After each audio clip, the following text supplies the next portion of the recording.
Greetings of the day. My name is Lakshman Jajudi, Assistant Professor, GS College of Commerce, Vadodara. In this video lecture of BCom 4th semester, Financial Account subject, we will again continue with our unit number 1, that is Banking Company Final Accounts. And in the earlier videos, we have seen the theoretical framework of banking company. After that, we have seen the format of profit and loss account as well as appropriation in the earlier video. In this video, we will move to the balance sheet of banking company financial account. We would just have a quick recap of what we have seen in the previous video lecture, which was quite important for understanding the format. We have said that instead of following this T format for debit and credit, we would start using horizontal format in which income is written and expenses are deducted, and later on we are able to find out profit or loss. This is what we have studied in the previous video, that we have to start following horizontal format, and this is what we are going to continue in this lecture also, that in balance sheet we are going to use again horizontal format. We have to move towards the new format. Earlierly, again, as we have discussed in the P&L account, even though we have studied that balance sheet has a liability and asset side, this is what we have studied, but again this is what we have to omit for banking company accounts, because this is not applicable to banking company. Banking company usually uses normally the horizontal format. That is what we have to discuss in this video lecture. We have a short discussion on the schedules. We have said that in the P&L account or in the balance sheet, we only take the final figures of respective heads. We don't use any kind of adjustment in it, or we cannot show any adjustment in it. For that, we have to prepare different schedule, and we have said that we have to prepare in total 16 schedules. Out of these 16, schedule number 1 to 5 are for liabilities, 6 to 11 are for assets, 1 is for contingent liability. Hence, balance sheet has in total 12 schedules. Balance sheet has in total 12 schedules, and when we have seen the P&L account, we have said what? P&L account has 4 schedules: 13, 14, 15 and 16. 13 and 14 are for both income, whereas 15 and 16 were for expenses.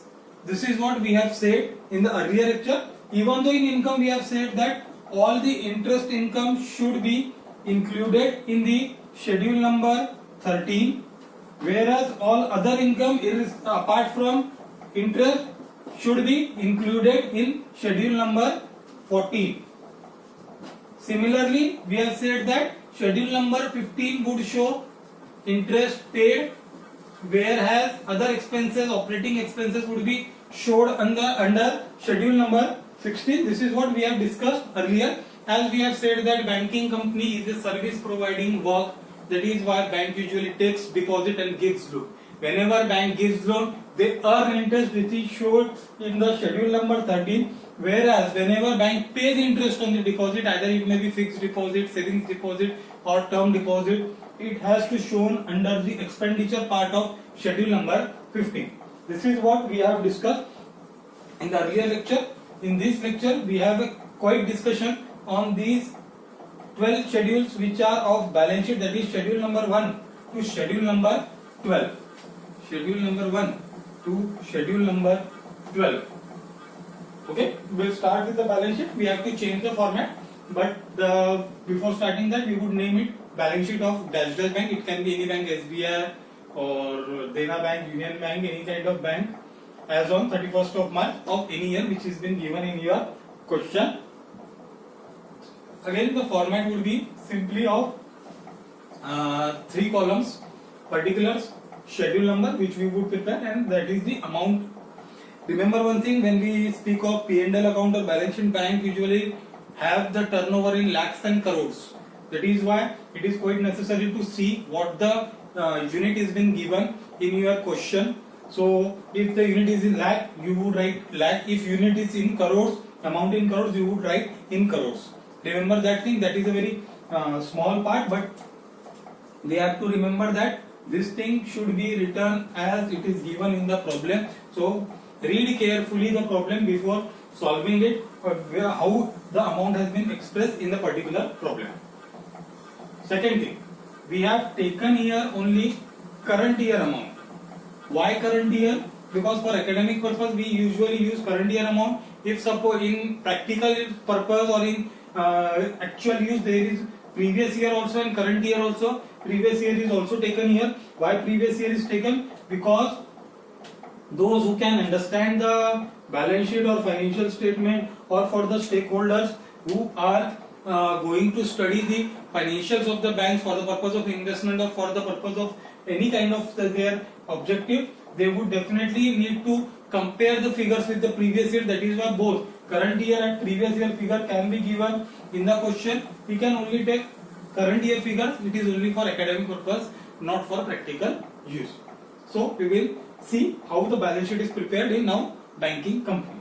We can clearly see that the balance sheet is divided into 3 components. Contingent we would left it apart for now, but there are 2 main components, that is liabilities and assets. Earlierly we are using the T format, but now we are not using T format, we are using horizontal format, in which first head is our capital and liabilities, that means liabilities. In this we would take first schedule capital. When we speak of capital, it would be written the total amount after adjustment of the capital from schedule number 1.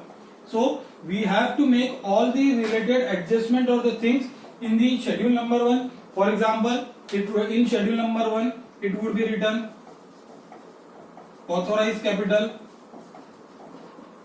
then issued capital, then subscribed capital, then paid up capital minus calls in arrears. All these things would be there in the schedule number 1, which would show the capital thing, and the final amount after adjusting all these things or after writing all these things would be taken here before the capital, what we can say, before the capital term. That is how we are going to prepare the balance sheet. Second is for the reserves and surplus. We have to again prepare schedule. We have to take the amount of reserves and surplus from schedule number 2. Schedule number 2 would include all the reserves and surplus which are given in trial balance or in the adjustment. With this we have to remember one thing. You should note it down. You should recite it. Any kind of thing. We have to take statutory reserve. We have discussed it while we were preparing the appropriation account. We have to take statutory reserve 25% on the profit of current year, irrespective of any kind of adjustment given or not. Adjustment नहीं भी दिया है तो भी आप ये statutory reserve को लेंगे. ये यहाँ पे याद रखने वाली बात है.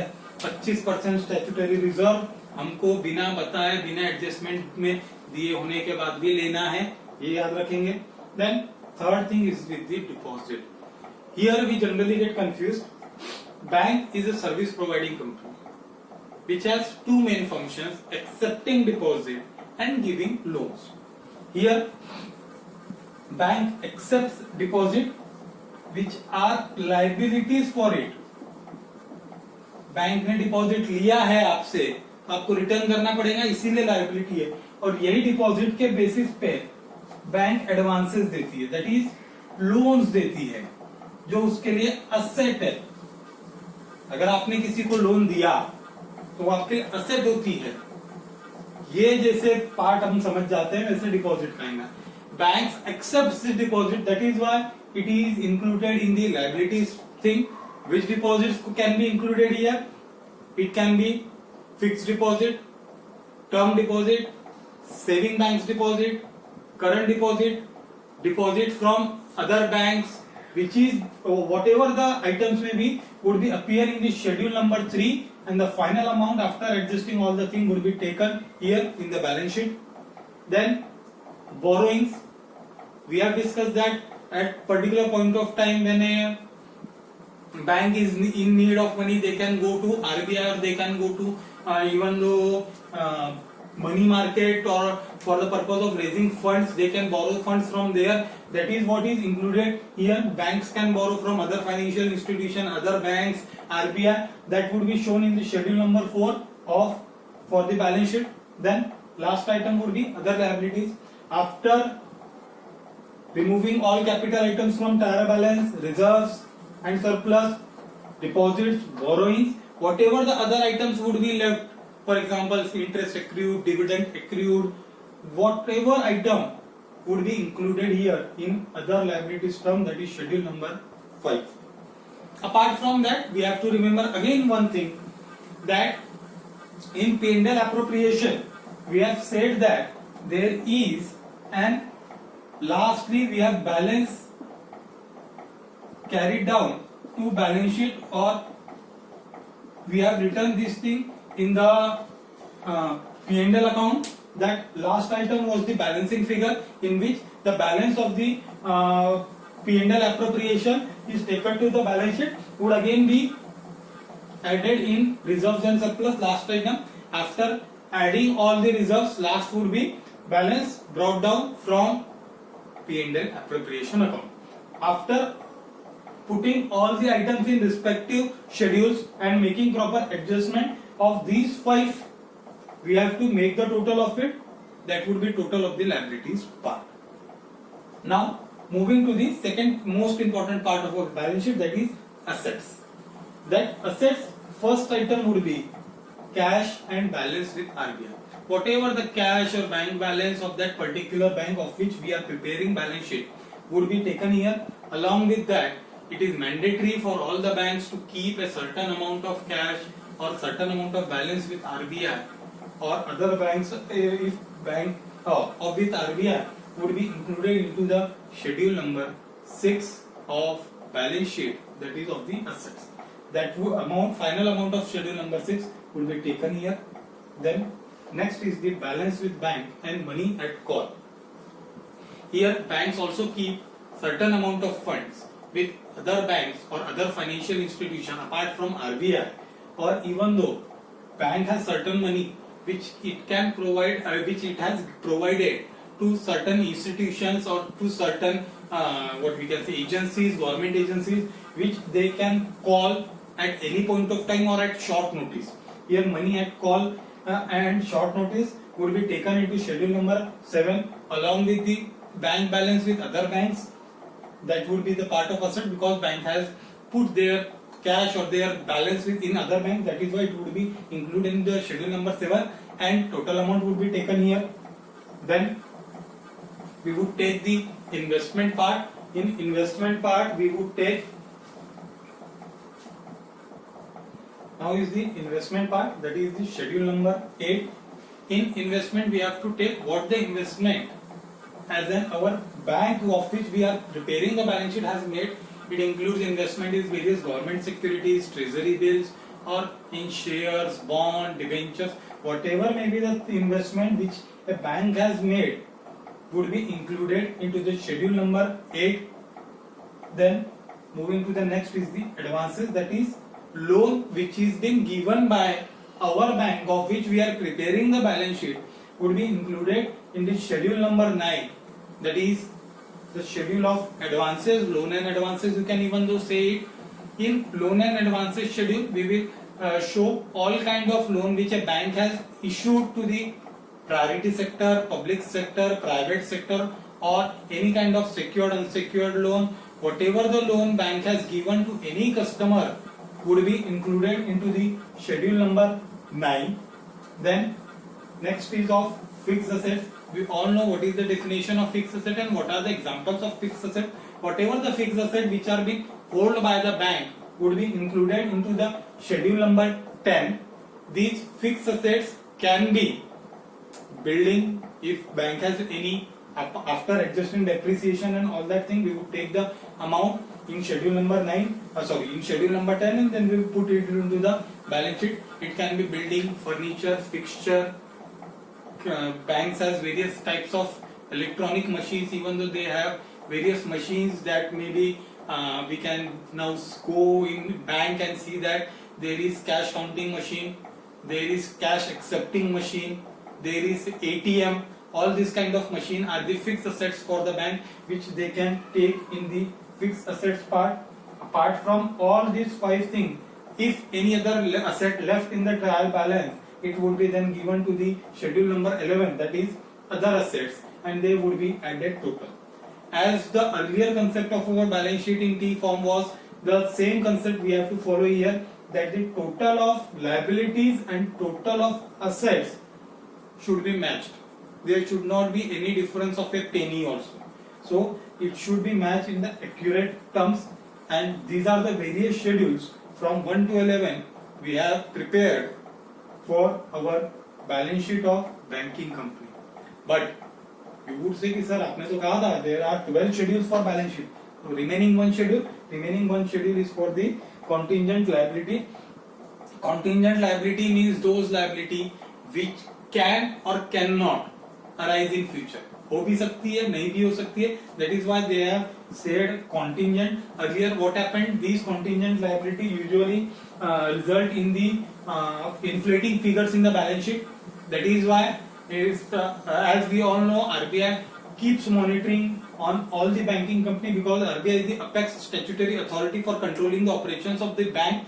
That is why it yearly RBI continuously goes in updation of every kind of things which encounters them as an issue with the banking company. Similarly, they find out that these contingent liability inflates the figure of the banks, and that is why in the respective amendment they have made it mandatory for the banks to show all the contingent liability apart from their assets and liabilities in the contingent liability section in the balance sheet. That is why all the contingent liability should be included in schedule number 12, and it would be taken in the balance sheet, but after the total of assets and liabilities. It means that it would not affect the total of assets and liabilities in the balance sheet. That is what is the 12th schedule, last schedule of balance sheet of contingent liabilities, in which we can take bills of collection or any kind of contingent liability. So what we have seen in this particular video lecture, 16 schedules for balance sheet, 5 for liabilities, 6 for assets and 1 for contingent liability. 3 to 4 things are here to mark. In reserves and surplus, we have to take mandatory reserve. We have discussed which in P&L appropriation account of statutory reserve 25%. With that, we have to take balance of P&L account which we carry to balance sheet. Deposit means bank which has accepted the deposits from public. Advances means bank which has advanced some kind of loan to any kind of customer. It can be term loan, cash credit, housing loan, vehicle loan, gold loan. Whatever the loan bank has provided will be included in schedule number 9. This is it for this lecture. Apart from that, in your Google Drive section, you would be provided with detailed format of your P&L appropriation and balance sheet along with different schedules, so that you could have better understanding of these things. Until then, stay tuned. Thank you.